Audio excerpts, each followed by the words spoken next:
Hi everyone, welcome to my channel. Please like and subscribe my videos and click the bell button for more updates. This is part 2 of the nervous system lesson. Let's begin by reviewing the overall function of the nervous system. The nervous system is made up of nerves that controls and regulates all bodily functions.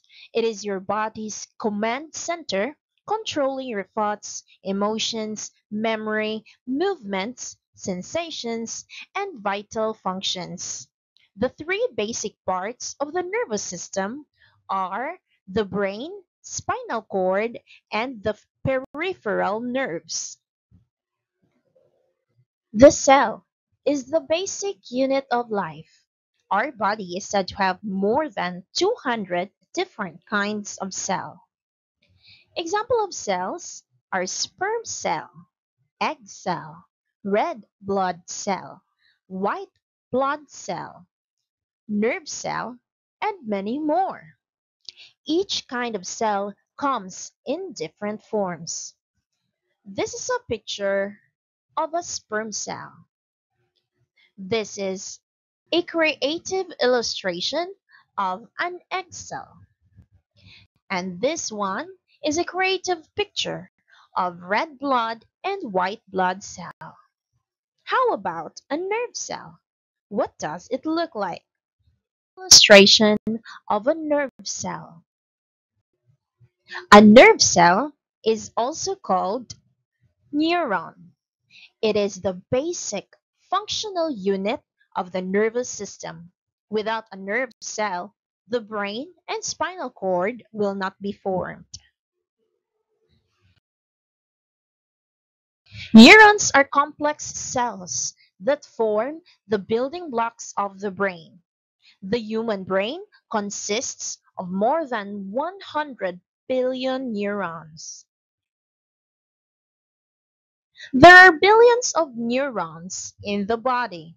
Some exist alone, others are joined together to form organs like the brain and spinal cord. There are 12 to 14 billions of neurons in one part of the brain alone. This is a creative picture of a neuron showing its basic parts. The branch-like structures found in the head of the neuron is called dendrites. Dendrites receive impulses or signals from other neurons and carry it towards the cell body. A cell may have as many as 200 dendrites carrying impulses towards the cell body.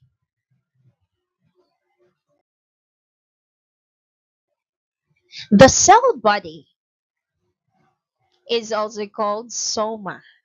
It contains the nucleus that controls the entire cell.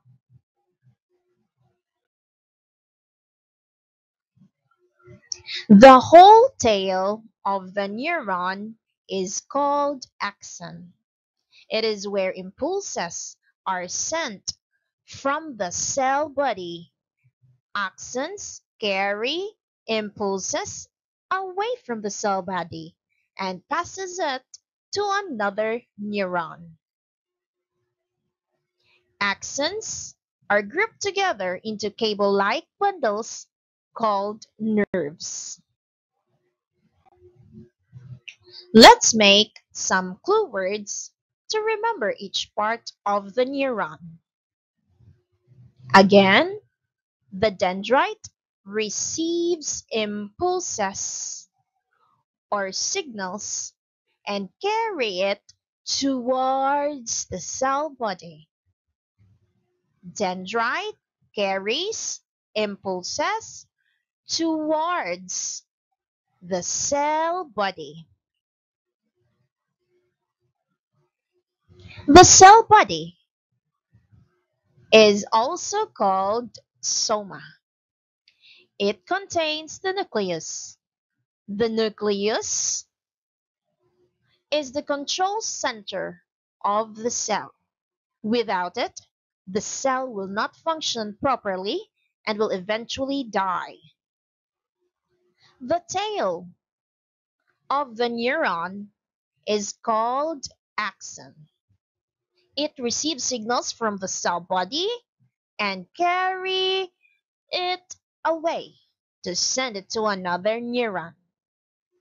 Axon carry impulses away from the cell body.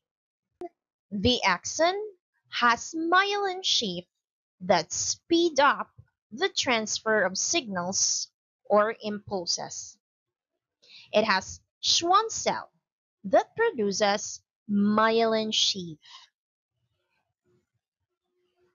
It also has nerve ending, which is also called axon terminal. The flow of impulses or signal in a neuron is from the dendrites to the axon. Again, dendrite carries impulses towards the cell body. The cell body is called soma. The cell body has nucleus, which is the control center of the cell. The cell body sends signals or impulses towards the axon. The axon carry the impulses away from the cell body. Axon is for away, dendrite is for towards. In between the myelin sheath, we can see tiny gaps or spaces. The tiny gaps or spaces between myelin sheath is called Node of Ranvier. Let's review. Can you name the parts of the neuron? What is number 1?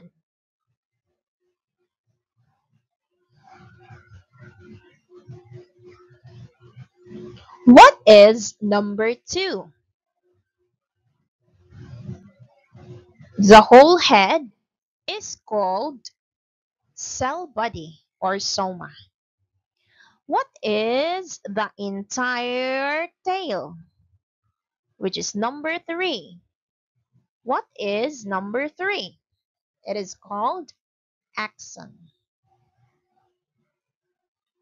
Dendrite, cell body, and axon are the 3 basic parts of the neuron. These are the 3 basic parts of the neuron, which is also called the nerve cell. How about number 4? What do you call the space or gaps between these 2 structures? It is called, what is number 5? Number 5 are the nerve endings, which is also called axon terminal. Number 6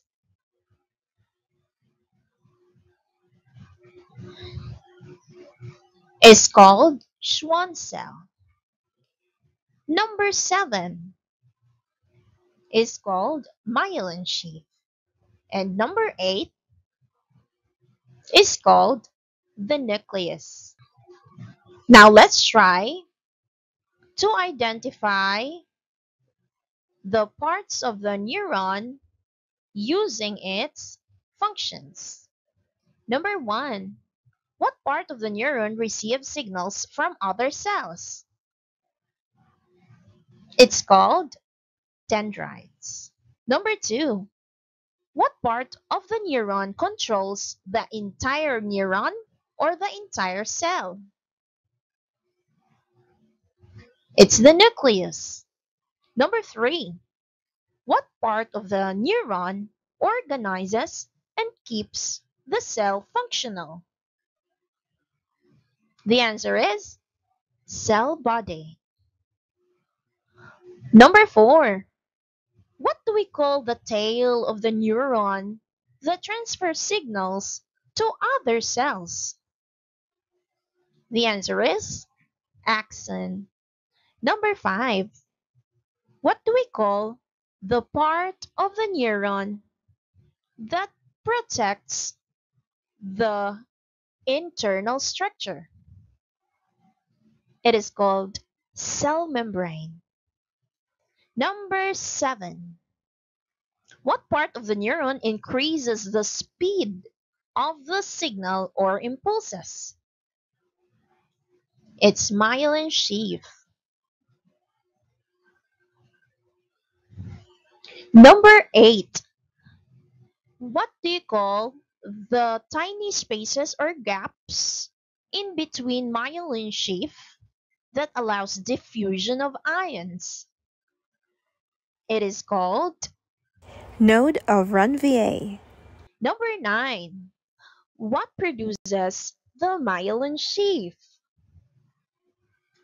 Schwann cell. And number 10. What do we call the nerve endings? It is called axon terminal. How does neuron work? Neurons are like cable of wires where electricity flow, or a water pipe where water flows.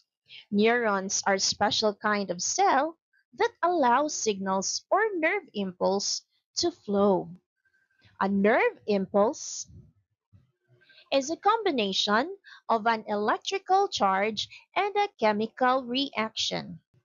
Take note, our clue word or keyword for impulse is electrochemical signal.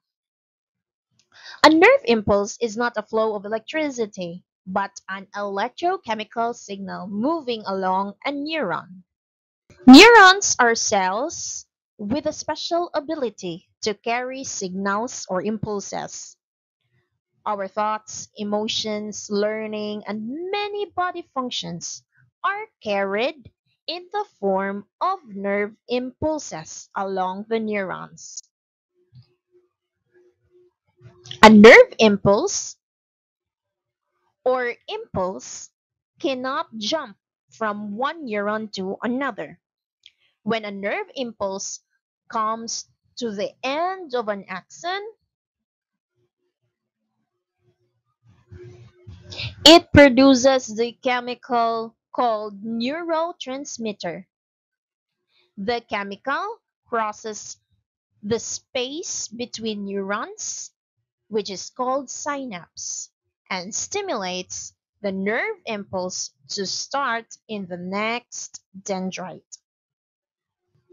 Take note, signals are called nerve impulse or impulse.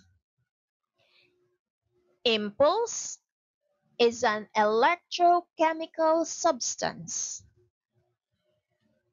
The flow of nerve impulse is from dendrite to the cell body to axon to synapse to dendrite to cell body to axon terminal to synapse to dendrite and so on.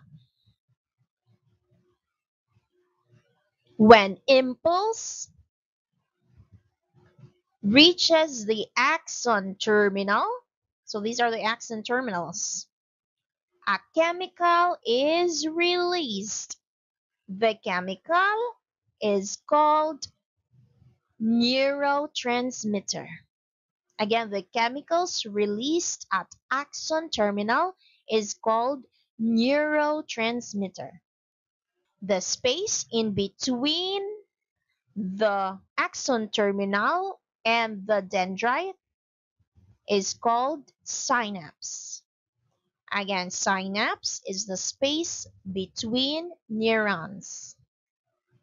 The neurotransmitter chemical is absorbed by the dendrite of the next neuron, and the impulse is generated again, flowing from dendrite to cell body to axon, nerve terminal to synapse and absorbed by the Next, dendrite. There are three types of neurons according to their function: the sensory neuron, interneuron, and motor neurons. Sensory neurons. The nervous system is assisted by five sense organs: the eyes, ears, nose, tongue, and skin. Sensory neurons can be found in these five sense organs. Afferent signals or impulse are carried by the sensory neurons. What we feel inside the body is called internal stimulus. The sensations outside the body is called external stimulus. Both internal and external sensations can trigger the sensory neurons to make an impulse, sending information to the spinal cord and to the brain. Again, sensory neurons can be found in the five sense organs. Afferent. Signals are carried by the sensory neurons and transfer it to the brain and spinal cord. Sensory neurons receives both external and internal stimulus, send impulses to the spinal cord to reach the brain. Interneurons are found within the brain and spinal cord. Again, the neurons in the brain and spinal cord are called interneurons. Interneurons process incoming impulses and pass them on to motor neurons. Again, the neurons that are present in the brain and spinal cord are called interneurons.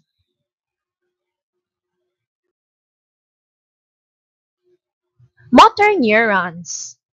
The motor neurons are found in the bones, muscles, and organs of our body. When it receives impulses from the brain, the muscles, bones, or organs generate a response as an answer to counteract the stimulus received by the sensory neuron. Again, the flow of impulses is from sensory neuron to interneuron to motor neurons. Motor neurons carry impulses away from the brain and spinal cord and send it to neurons attached or found in the muscles, bones, and organs to make an appropriate action or reaction or response to the stimuli.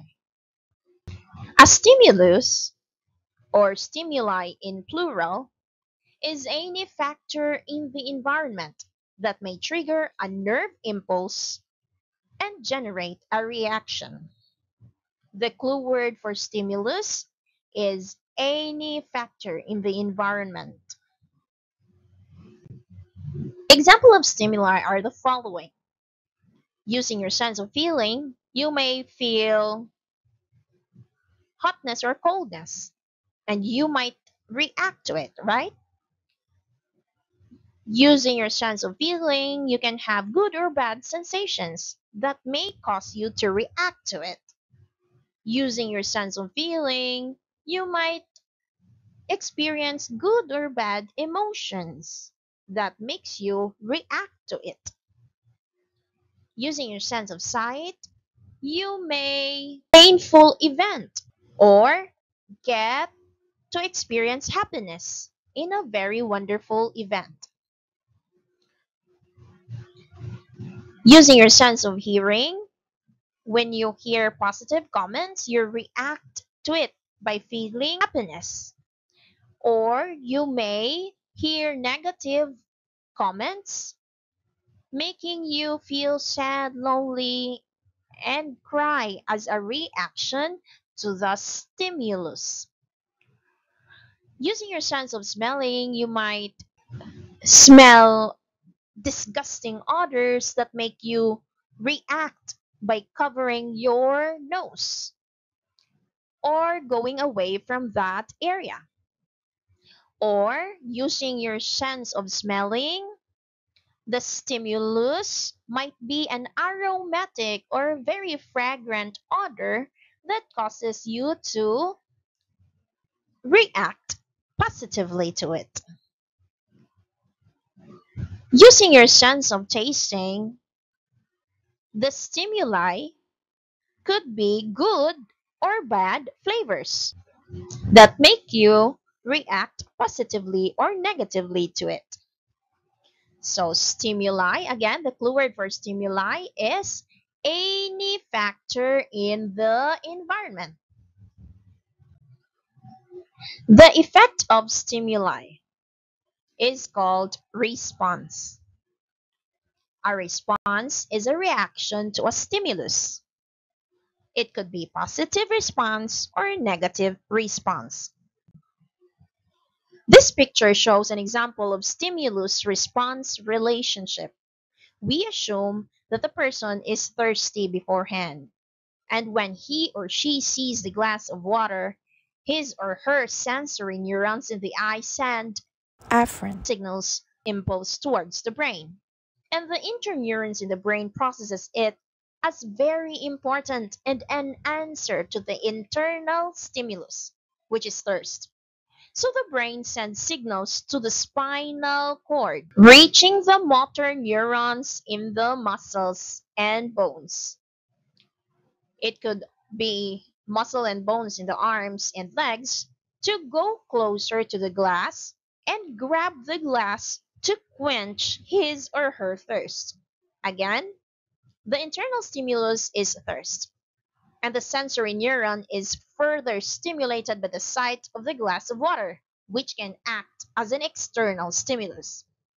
The signal travel from sensory neuron to interneuron to motor neurons to generate or create a response to thirst, that is to drink the water. The reaction to the stimulus, both internal and external, is to drink the water for survival. Let's have another example. The external environment is very hot, so temperature is the stimulus. When the hot temperature is felt in the sensory neurons in the skin, it sends signals or impulse to the spinal cord and reaches the brain. The brain interprets the signals and processes it.